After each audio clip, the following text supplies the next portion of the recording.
Meus irmãos, que a graça e a paz do Senhor esteja com todos. Por favor, abram as Bíblias no Salmo de número 23. Salmo de número 23, para fazermos uma reflexão sobre a graça de Deus pastoreando as nossas vidas, que é o que nos faz chegar até aqui. Louvo a Deus por esse dia, pela oportunidade de estar aqui. Agradeço a Deus pela vida dos corais que aqui estão, parabenizo o coral.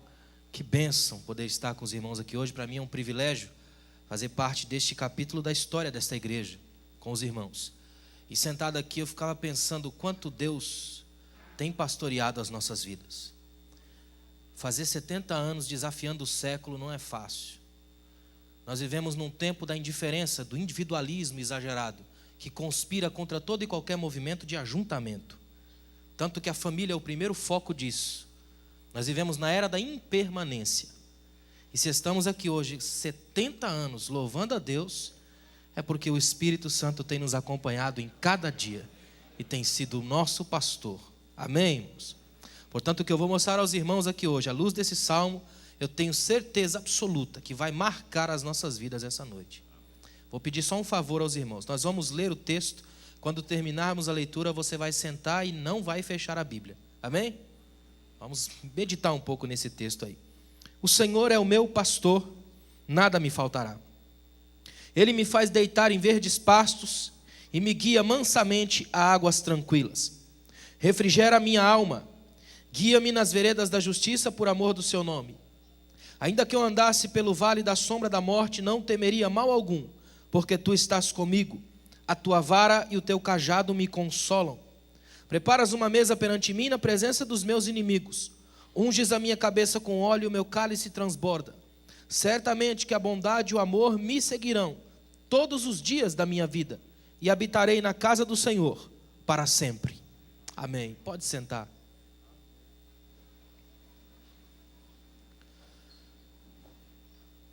Você consegue imaginar quantas vezes na sua vida de igreja você já leu ou ouviu sobre o Salmo 23? A gente viaja pelo Brasil e vê em algumas casas aquela plaquinha do Salmo 23, um quadrozinho do Salmo 23. Já vi até pano de prato com o Salmo 23. É um desses textos que a gente, de tanto falar, acaba transformando num domínio do decorar, mas não do viver. É uma coisa que já vem pronta na programação neurológica cristã. Você diz, o Senhor é o meu pastor, e não precisa terminar, porque já vem pronto o resto. E quando isso acontece, se aborta o exercício do pensar. E a gente perde a grande capacidade da profundidade do texto. E eu quero, em rápidas palavras, mostrar alguns relances, flashes disso. Para que os irmãos entendam bem, conta-se que um dia, numa cidade do interior do Brasil, passou um artista considerado o artista da voz. Ele tinha uma voz impressionante, uma capacidade incrível de oratória, magnética. Era daqueles que falavam horas e você nem se mexia. E o show dele consistia no seguinte: ele chegava numa cidade, estava num ginásio, um teatro, algum lugar amplo, e ele falava letras de músicas, declamava textos da Bíblia, salmos, tudo baseado na sua voz. Então ele chega numa cidade do interior e faz uma única apresentação no ginásio da cidade. E quando ele está ali apresentando, ele fica sabendo que naquele dia, um velho pastor, bem velhinho da cidade, recebeu o convite e foi lá assistir a apresentação, sentou nas primeiras cadeiras. Então o homem começou a sua apresentação, foi passando pelas músicas, pelas letras, por todos aqueles meandros da beleza da sua voz e da poesia. Quando chega no final do show, ele diz o seguinte: o que vocês acham de eu terminar a minha apresentação falando para vocês, na minha voz, no meu jeito, no meu estilo, o Salmo 23, o famoso Salmo do Pastor. E aí a multidão começa naquela inquietação. Imagina como deve ser na voz dele. O Salmo já é bonito, na voz dele vai ficar um espetáculo. Aí começa a buscar câmera, celular, iPad, iPhone, tudo que tem aí na frente. Vamos gravar porque é um momento histórico. E aí ele diz o seguinte: porém tem uma condição, e a condição é: assim que eu terminar de falar o Salmo 23, Salmo do Pastor, na minha voz e no meu jeito, eu quero que um pastor que é bem velhinho e que está aqui hoje, venha aqui à frente e fale para vocês o Salmo 23, Salmo do Pastor, na voz dele, do jeito dele. Onde está o pastor? Aí o pastor faz um sinalzinho assim tímido. E ele disse: senhor aceita, pastor? Aceito. E o homem começou: o Senhor é o meu pastor e nada me faltará. E vai entrando pelo salmo e aquela coisa maravilhosa. Quando ele termina, a multidão fica de pé, começa a bater palma, aplaudir, fazer assobio, balançar lenço, todo o frenesi que é típico de uma multidão em êxtase. Só que à medida que a multidão fica em êxtase, o pastor entra em crise. O pastor pensa, o que eu fui fazer? O cara é o artista da voz, eu já estou perdendo a minha. Se eu falasse antes, mas depois. E ele começa com aquelas orações que são as mais tremendas. Deus, por que o Senhor faz isso comigo? Deus, eu não podia nem ter vindo aqui, eu vim só para assistir o show do homem e vou falar.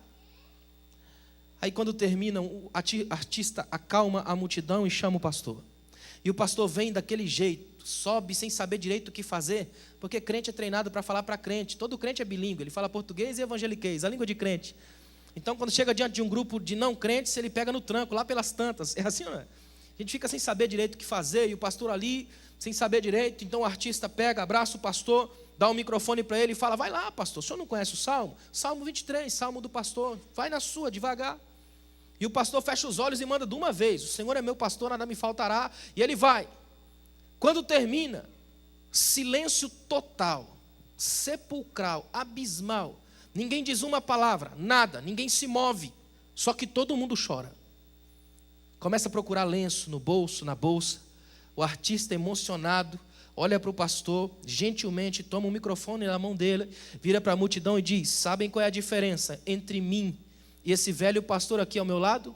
Uma única diferença, porém fundamental.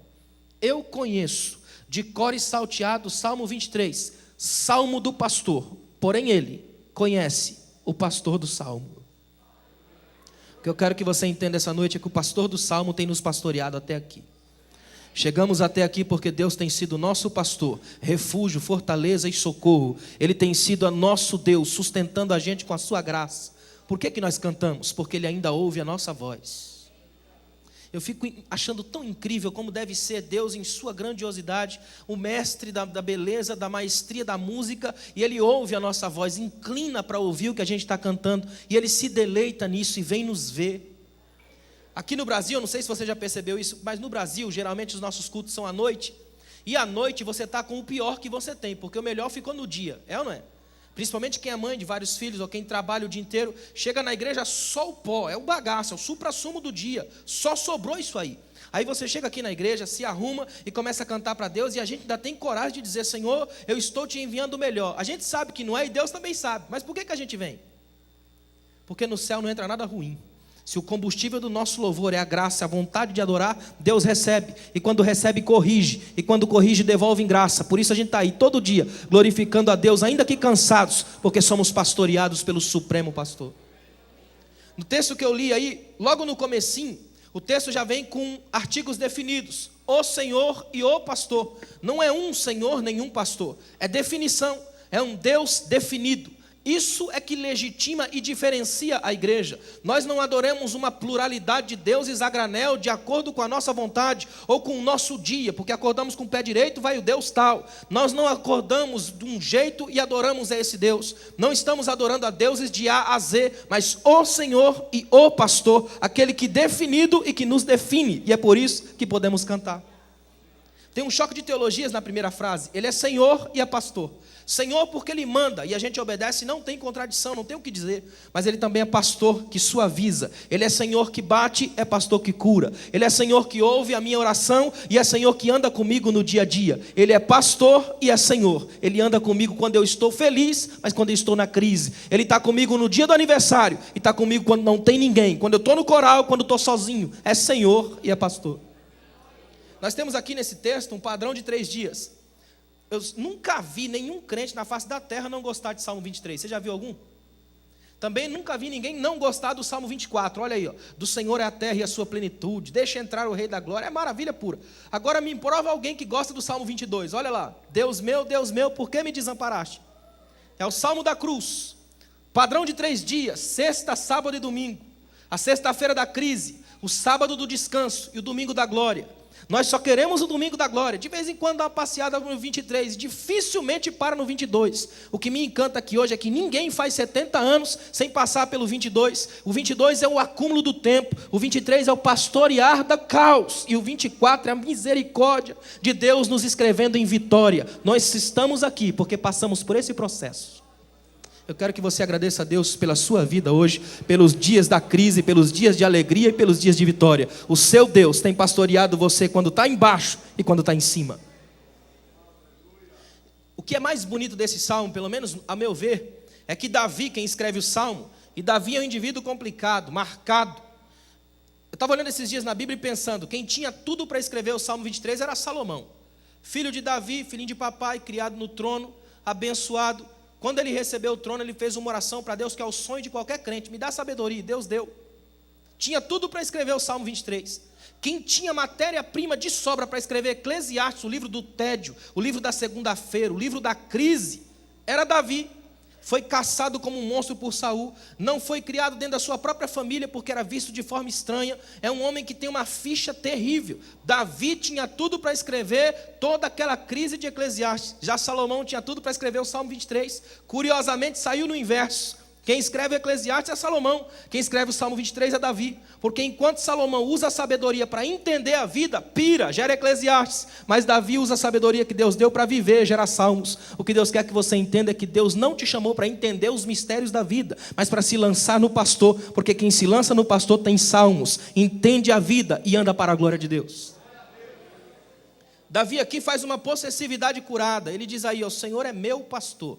Parece até uma frase assim meio estranha, arrogante de dizer, que o Senhor é meu. Essa daqui é a mania da teologia da prosperidade hoje, colocar Deus como um serviçal do homem. Então o Senhor é meu. Só que a lógica de Davi aqui é o contrário, e é a lógica que eu quero que você pense essa noite. Davi faz uma possessividade curada. Davi parte de um raciocínio, por que eu posso dizer que Deus é meu, sendo que eu sou menor do que Ele? Se eu sou menor do que Ele, e posso dizer que Ele é meu, é porque Ele se doou a mim. Portanto, daqui para frente eu faço o mesmo. Pode observar que daí para frente o salmo todo é de entrega. Ele me guia, Ele me unge, Ele me leva, prepara uma mesa e eu moro com Ele para sempre. Porque é melhor que eu me entregue, porque Ele conhece tudo em todos. Entregue toda a sua vida para Jesus aqui hoje, absolutamente tudo. Sua voz, seus dons, seus talentos, sua casa, sua família, sua história, seu passado, seu presente, seu amanhã. Porque Ele é o único capaz de fazer a possessividade sadia. Depois de tudo isso que eu disse, é que você pode dizer, nada me faltará. O nada aqui talvez seja a coisa mais profunda da Bíblia. Se você for brincar de filosofia com nada, você fica doido. Nada é um negócio complicado. E nesse caso aqui, ele é o reflexo, ele é o tudo. A ideia original do texto é dizer que se o Senhor está comigo, eu não preciso de mais nada. Eu tenho tudo o que preciso. Mas o mais interessante de tudo é que esse nada aqui é completude. Geralmente a gente pensa assim, nada me faltará, não vai faltar bênção, vitória, maravilha, alegria. É verdade, mas também não vai faltar problema, crente fofoqueiro, gente enjoada, porque tem tudo. O pacote é completo. Nada me faltará. Vão ter os dois lados da moeda, as duas crises, as portas fechadas. Vai ter o dia da crise e o dia da glória. O dia onde você é celebrado e o dia onde ninguém te lembra. O dia que teu nome está na lista dos convites e o dia que você é um indesejado. Vai ter o dia em que você vai chorar e o dia que vai sorrir. Porém, em todos os dias, Ele pastoreará a nossa vida. Porque Ele é o pastor que nos acompanha no caos e na glória. No dia da crise e no dia do louvor. Daqui para frente, Davi vai começar a fazer uma espécie de parábola entre o que ele fazia sendo pastor de ovelhas e o que Deus faz comigo e com você sendo o nosso pastor. Olha o que diz o versículo 2: Ele me faz deitar. Deitar aqui é um descanso necessário para poder levantar no outro dia feliz e lutar bem. E qual é o lugar que Ele me leva? Verdes pastos, lugares de qualidade. Sabe o que o salmista está dizendo? O meu Deus conhece as minhas necessidades muito mais do que eu. Portanto, ao invés dele simplesmente me levar aos lugares da necessidade, Ele me leva e me faz deitar. E tem uma coisa incrível. Uma ovelha só deita se duas coisas acontecerem. Primeiro, se ela tiver comido e bebido. Segundo, se ela olhar e encontrar o pastor. E a ovelha tem sérios problemas de visão. Ela enxerga no máximo 10 metros. Se ela tiver comido e bebido, olhar e não achar o pastor, ela não deita. Se ela olhar, achar o pastor, mas estiver com fome ou sede, não deita. Os fatores têm que estar juntos. Ela tem que ter comido e bebido, olhar e achar o pastor. Olha o que Davi está dizendo. Meu pastor me dá comida, me dá bebida e me garante presença. Agora eu deito. Deito em paz, porque eu sei que eu comi, bebi e Ele está perto, a meu alcance, olhando para mim. Você está aqui hoje porque eu sei que você tomou café da manhã, almoçou, o Espírito Santo te deu vida, te deu graça, te deu alegria, ainda te dá a presença dele aqui hoje. Portanto, descanse. O seu Deus é o Deus do descanso, é o Deus da vida. Aí ele diz assim, ó, ele me faz deitar em verdes pastos e me guia, e olha o detalhe, mansamente a águas tranquilas. A ovelha não é veloz, o que para ela é um problema, visto que na lista número 1 do cardápio do lobo está ela. Já o lobo é extremamente veloz, complicado, cheio de táticas. Ela vai devagar, ela não corre muito. Não é da sua natureza correr. Isso que me encanta, irmãos. O meu pastor, o seu pastor, conhece as suas debilidades. Ele não é um Deus que te chama para voar se você não consegue nem andar. Ele é um Deus que, se preciso for, vai te pegar no colo e andar com você, até o momento de suas pernas se fortalecerem e você poder andar. Ele é o Deus que reconhece o teu cansaço e o teu limite. Ele é o Deus que sabe a hora que você canta e a hora que você só geme. Deixa eu quebrar um mito. Geralmente na igreja é proibido ser triste. Você já notou isso? Você entra triste na igreja, o irmão já fala, não, o sangue de Jesus tem poder, sai para lá, misericórdia, saravá, é ou não é? Aqui eu quero que você entenda uma coisa. Na igreja você tem lugar, você tem direito a uma tristeza sagrada. Tem dia que você não vai louvar. Tem dia que você não quer ver ninguém. Tem dia que você entra na igreja como se fosse o último lugar do mundo. Parece até uma contradição. Você não quer ver ninguém e para na igreja. E justo nesse dia todo mundo te vê e te cumprimenta. Até os irmãos mais enjoados que nunca te viram te veem. Tudo cuidado divino. Deus sabe o quanto as suas pernas conseguem carregar.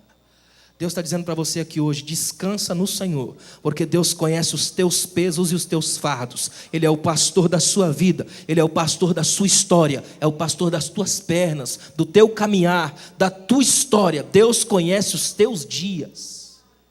Sabe o que é estranho? A gente vive num tempo onde somos cobrados o tempo todo a coisa do herói. A igreja está sendo mesclada como se a todo momento você fosse obrigado a vencer. Existe uma obrigatoriedade da felicidade. Você tem que crescer a todo momento, tem que ser o cara. A mulher é uma espécie de Liga da Justiça, só super-herói, Mulher Maravilha. A igreja é o contrário, não tem nada disso. Aqui tem gente que é frágil, gente complicada, trocando a mala pesada de uma mão para outra, joelho vacilante, que tem dia que só pela misericórdia, que só canta porque já ensaiou, porque só Deus sabe como está a alma. Nesse dia o pastor te pega no colo, ama a ovelha, abraça, faz ela perceber que ele não esqueceu da sua vida e da sua história. Olha que coisa linda. O texto diz assim, ó, ele me guia mansamente a águas tranquilas. Como eu disse a vocês, a ovelha enxerga pouco, só que escuta muito bem. Porque ela escuta muito bem, ela não suporta beber água nas correntes, porque o barulho das águas machuca a audição. Então o que o pastor fazia? Davi era pastor no deserto. E geralmente quando vinham as grandes tempestades, e essas tempestades passavam, ficavam poças d'água. Naquela água era a melhor água para as ovelhas beberem. Primeiro, a água é parada, não tem barulho. Segundo, enquanto ela bate a língua na água e movimenta e faz ondulações com a própria imagem, ela brincava com a própria imagem. Provérbios 27. Assim como na água o rosto corresponde ao rosto, assim o coração do homem ao homem. E ela brincava com a própria imagem. Só que na inocência da ovelha, ela nem sabe que essa água que agora está matando a sede dela, e mais do que isso, fazendo ela brincar, garantindo a sua saciando a sede e ainda matando um pouco de alegria nela, trazendo alegria para ela, é uma tempestade que acabou de passar e ela não sabe. O pastor leva ela para beber daquela água. Irmão, sabe o que Deus faz com a gente? Tem dia que Ele manda as piores angústias, as piores crises, tribulação para todo lado. Aí você fala, vou morrer. Não vai, de sede você não vai. Porque você vai beber dessa água e glorificar a Deus quando a tempestade passar. Poder se alegrar pelo Deus que pastoreia a sua vida e as suas tribulações. É um Deus que conhece cada movimento da minha vida. Olha o que Ele vai dizer aí, ó. Ele muda completamente a imagem. Está falando de água, de repente Ele fala o seguinte, refrigera a minha alma. Refrigério aqui tem a ver com o calor sufocante da mente. Porque alma, quando foi vertido para o grego, aqui veio psique, mentalidade. Tem dia que a minha mente está tão cheia de coisas, sufocamento por todos os lados, ideologias, crise, é o filho adolescente que protesta, é o marido bêbado, é a situação complicada da vida, todos os lados, e eu fico sufocado. Você quer ver uma coisa? Imagina essa cena. Você está numa cidade que é cheio de morro, por exemplo, com um monte de sacola na mão, um calor terrível, orando para o irmão passar de carro, o irmão passa e não te vê. É ruim ou não é? Aí você chega em casa, coloca aquela sacola no chão, abre a janela e recebe aquele golpe de ar. É bom ou não é? É isso que o texto está dizendo. Vai ter dia que eu vou vir cheio de bagagem, sufocado, a ponto de morrer. Aí o Espírito Santo vem, abre a janela da vida e sopra. E na Bíblia, sempre que Deus sopra, Ele gera vida. Ele traz de volta o refrigério da graça. Vai ter dia que Ele me pastoreia na água, mas vai ter dia que Ele me pastoreia no fogo. Ele é o meu Senhor e as realidades ao redor não definem Ele. Ele define a vida. Olha o que Ele diz. Ele me guia, porque o mundo é escuro e eu preciso de guia. Mansamente, águas tranquilas. Refrigera a minha alma. E me guia nas veredas da justiça. Veredas são caminhos curtos. Para que você entenda, nós vivemos num mundo marcado pelo pecado. E num mundo marcado pelo pecado, você nunca vai experimentar uma avenida de justiça. Mas para que você não fique desesperado, acreditando que o mundo acabou e que não existe justiça, existem veredas da justiça. Só que para chegar lá tem um jeito. Olha o que diz aí. Por amor do seu nome. Ou seja, a partir do momento que eu sou cristão e que o nome de Cristo define o meu caráter, eu me torno espaço de justiça. As pessoas olham para mim e sabem que eu posso ser alguém que atesta a verdade, que atesta a alegria, que mata a corrupção, que é justo. Cada crente é um ponto de justiça de Deus colocado no mundo. Ele pastoreia a gente no cerne da corrupção. O crente consegue limpar o mundo, purificar a vida. É sal e luz. Olha o que ele diz aqui, ó. Se eu parasse aqui, estava tão bom, não estava? O problema é que vem essa imagem aí que é complicado. Ainda que eu ande no vale da sombra da morte. Esse vale é tão terrível. Se fosse assim, ó, o vale da morte era uma coisa. Você caiu lá, está morto, porque o vale é dela. Só que não é, é o vale da sombra da morte. É pior ainda, você não sabe de onde ela vai vir. Você vai caminhar num chão de suspeita. Cada esquina pode dar de cara com a morte, imagina. É um vale de angústia, um vale que você caminha sem saber para onde vai. Agora, sabe o que é bonito? Escuta bem o que o texto diz. Ainda que eu ande no vale da sombra da morte, eu não temerei mal algum, porque tu estás comigo. Jesus nunca vai mudar o seu vale, porque eu e você precisamos do vale. Sabe por quê? Porque no topo da montanha nada cresce, crescimento está no vale. Quando você chegar no topo da montanha, olha para baixo e glorifica a Deus. Lá embaixo, que eu achei que ia morrer, deixei um monte de frutos, porque Jesus pastoreou meu vale, andou comigo e as sementes da vida foram colocadas lá, brotaram e geraram vida. Olha o que ele diz aí, ó. A tua vara e o teu cajado me consolam. Irmãos, quem aqui já viu um cajado consolar? Você consolaria alguém com cajado? Engraçado que o texto diz, a tua vara e o teu cajado me consolam. Alguns pastores, principalmente na época de Davi, tinham que viajar com as ovelhas pelo deserto à procura de água e comida, porque o deserto é escasso. Então toda viagem pelo deserto é um perigo. Primeiro, porque onde tem ovelha tem lobo. Segundo, por causa das distrações da viagem. Então o pastor sempre ia na frente do rebanho tocando, cantando alguma coisa, visto que a ovelha escuta muito mais do que vê. O pastor tem um trato com a ovelha a partir do que ela ouve. Por isso que a fé tem tudo a ver com ouvir. Se hoje ouvides, o Espírito Santo não endurece o vosso coração. Quem tem ouvidos para ouvir, ouça. As minhas ovelhas ouvem a minha voz e me conhecem. Tem a ver com ouvir. Então o pastor vai na frente, imagina, cantando um salmo, alguma coisa, adoração. E as ovelhas tudo atrás dele. Só que sempre tem uma que se encanta com a paisagem. Ela começa a olhar para a paisagem e o pastor vai embora. E se ela ficar sozinha, está morta. Porque o lobo está no encalço, só esperando uma chance. Então sabe o que o pastor fazia? Ele parava de vez em quando e olhava para trás para ver se o grupo estava com ele. Aí quando ele descobria que uma ovelha rebelde ficou sozinha, ele trazia ela na frente do rebanho, pegava a vara ou o cajado e batia uma vez com força na perna da ovelha. E ela tombava trêmula, assim, perplexa. Nunca viu o pastor nervoso, já pensou? E agora o pastor começava um processo de fisioterapia que durava mais ou menos 150 dias. Todo dia de manhã ele passava óleo na perna dela, fazia uma espécie de mobilização e colocava ela aqui, ó, entre o peito com a cabecinha para trás. E começava a caminhar e cantar, e as outras ovelhas atrás, tudo quietinhas. Olha o que ela ganhou, 150 dias de exclusividade total. Imagina a carinha dela aqui em cima, olhando lá para baixo, enquanto as outras estão lá. Faça a ferida e sararei, diz o Senhor. Ele é Senhor e é pastor. Quando terminava, ele colocava ela nunca mais saía da perna dele. Ela morria ali, ó. Só que não é porque ela tinha medo de apanhar de novo, não. É porque ela descobriu que não tem nenhuma distração que seja mais gostoso do que o carinho do pastor. O colo de Deus, esse é o cajado que te consola. Vai ter dia que Deus vai mandar uma luta para você que você vai falar, agora não escapa, e vai parar no colo do Pai, no peito de Deus. Milor Fernandes escreveu que a vida são tijolos passando. Um dia um te acerta. E quando te acertar, você perde o rumo. Mas vai parar bem no colo do Pai, o lugar onde o seu Deus pastoreia a sua dor. Olha o que ele diz, preparas uma mesa perante mim na presença dos meus inimigos. Eu falei disso aqui hoje de manhã. A mentalidade judaica não é que a mesa é para mim, mas perante mim. Porque na mente judaica a mesa é o centro de uma casa, é o lugar mais importante da casa. Porque pelo menos 3 vezes no dia, café da manhã, almoço e jantar, a providência divina colocou o mundo para girar a meu favor. Alguém plantou, a terra deu, o outro colheu, processou, levou para o mercado, eu estava trabalhando, comprei, está na mesa, porque Deus agiu a meu favor, fazendo com que 3 vezes por dia tivesse na minha mesa. O problema é que se a mesa é o centro da casa, os inimigos estão lá. Porque a Bíblia diz, preparas uma mesa perante mim, na presença dos meus inimigos. Só que como ninguém convida o inimigo para dentro de casa, esses são falsos amigos, que entram na nossa vida, que gozam da nossa intimidade, para saber onde é mais fácil e vulnerável nos destruir. Só que olha que tremendo, imagina a cena, você aqui, a mesa e os seus inimigos, só esperando um ponto vulnerável seu para te destruir. E quando eles vão para cima, Deus entra na história, coloca uma toalha na mesa, estende, coloca as coisas, os utensílios, a comida, e aí o inimigo raciocina. Se o Deus dele é capaz de descer do céu só para arrumar uma mesa, imagina quando começar a lutar, e os inimigos fogem, e Deus vence a guerra sem precisar lutar, porque dentro das nossas casas, Ele pastoreia também a nossa despensa. Você só tomou café e almoçou hoje porque o Espírito Santo tem pastoreado o seu bolso e a sua vida. Ele é pastor de tudo que você é, completude. Olha o que ele diz aí, ó. Unges a minha cabeça com óleo. Quando o pastor estava indo com as ovelhas pelo deserto, geralmente via uma praga de mosquitos e entravam no ouvido ou no focinho da ovelha. Quando a ovelha sentia, ficava desesperada, batia a cabeça nas pedras tentando tirar e morria. Se ela não sentisse que o mosquito entrou, devagarzinho ela ia deixando de comer e tinha uma morte lenta, dolorosa e terrível. O que o pastor fazia? Ser pastor dá trabalho, irmãos.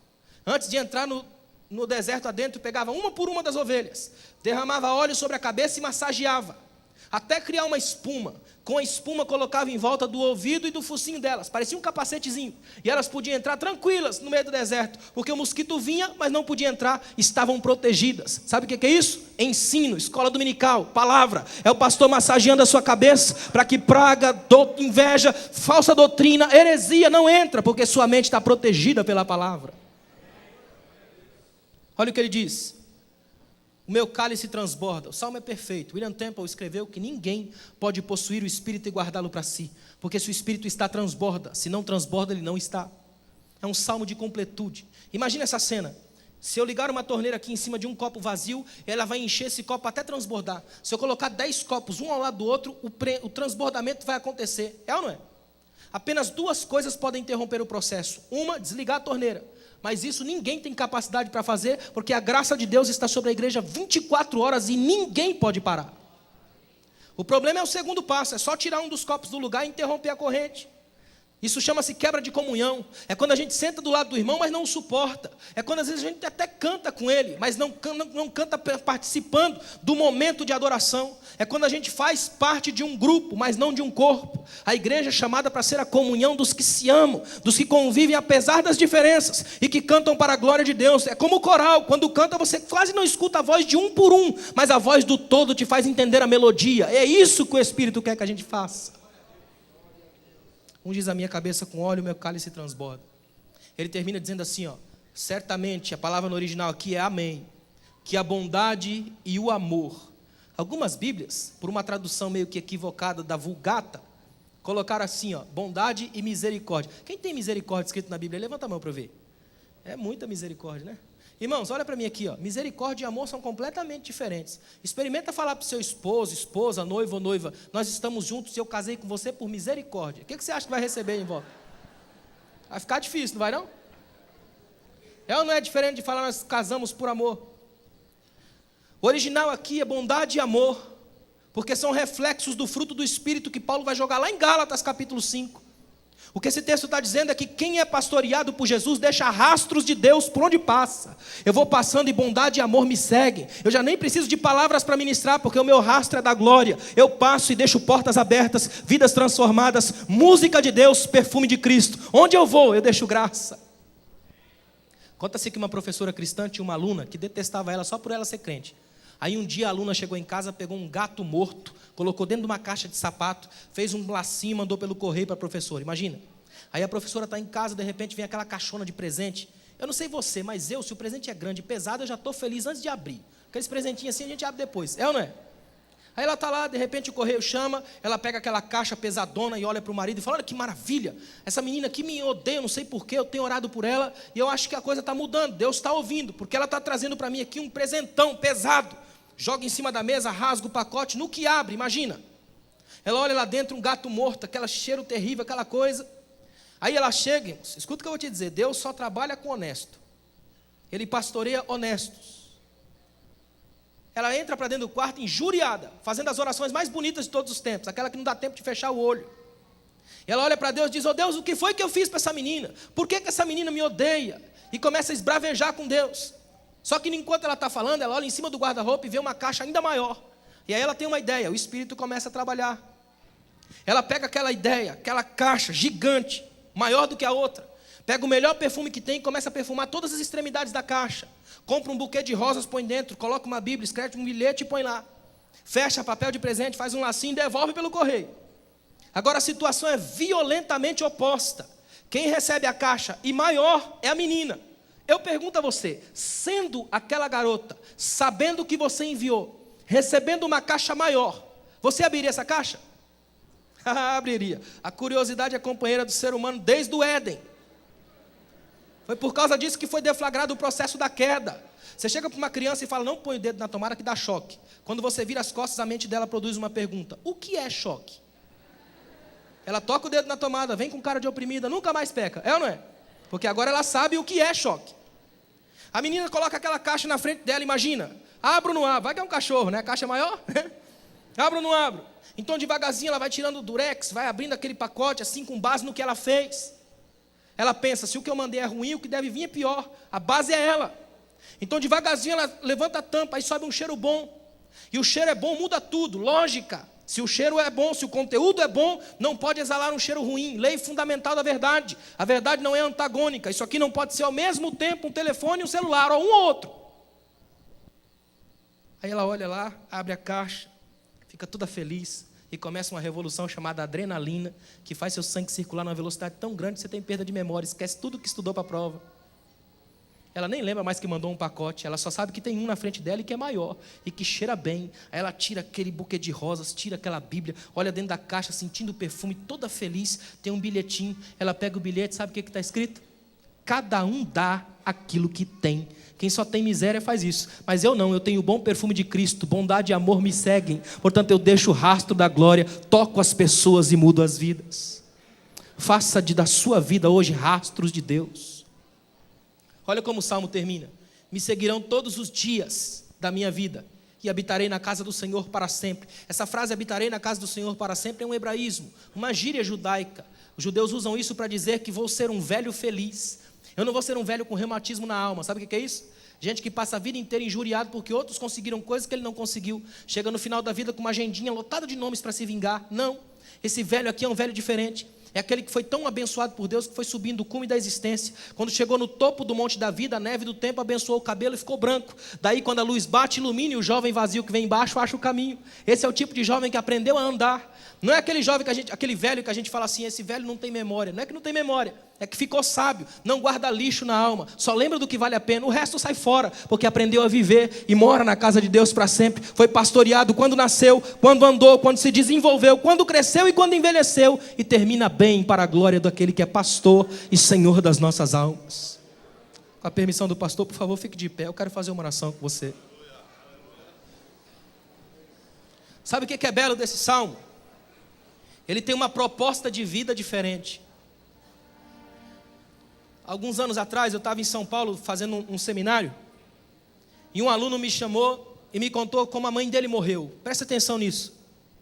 Ele me disse que a mãe dele morreu de um daqueles tipos de câncer que devasta a pessoa devagarzinho antes de matar. Sabe qual é? Ela morreu pele e osso, bem fraca. E ele disse que ela estava deitada assim no braço dele, bem fraquinha, e à medida que ela foi morrendo, ela foi tentando cantar. De tão fraca que estava, ela não conseguia dizer as palavras, apenas deixou escapar a melodia. Ele botou o ouvido perto da boca dela, quando deu para entender que ela tentava cantar o seguinte: mais grato a ti, mais grato a ti. Cheguei em casa, peguei a harpa da minha esposa e fui ler a letra do hino, e diz assim: ó meu Senhor, dá-me mais gratidão por tudo que tu fizeste por mim. Aí eu pensei, peraí, A mulher morre detonada pelo câncer. Do ponto de vista do triunfalismo religioso, perdeu. Não é? Mas ela está pedindo para Deus, me dá mais gratidão, porque a que eu tenho não dá. Imagina. Aí uma coisa o Espírito falou para mim. Só uma coisa explica isso. O que ela estava vendo do lado de lá era tão grandioso que ela já sabe que a gratidão dela não dá conta, ela já pede mais. Me dá mais para te agradecer pelo que está vindo aí.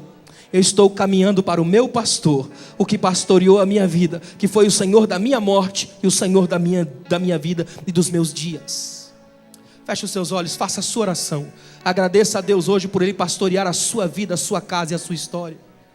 Deus, obrigado, Pai.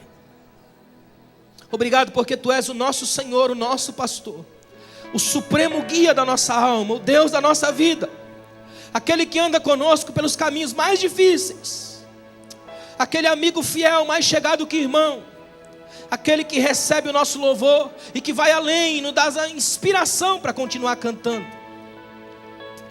Pai, recebe a nossa adoração, o nosso louvor, porque Ele é para Ti.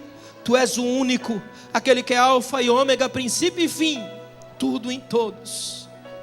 E saiamos daqui essa noite tocados, alcançados pela graça que liberta, tendo a certeza feliz de que somos ovelhas do Teu pasto, filhos de Deus, inculpáveis, no meio de uma geração corrompida e perversa, da qual resplandecemos como astros no mundo, prosseguindo para o alvo, pelo prêmio da soberana vocação de Deus em Cristo Jesus. Obrigado, Deus. Obrigado. Deus abençoe. Obrigado, pastor.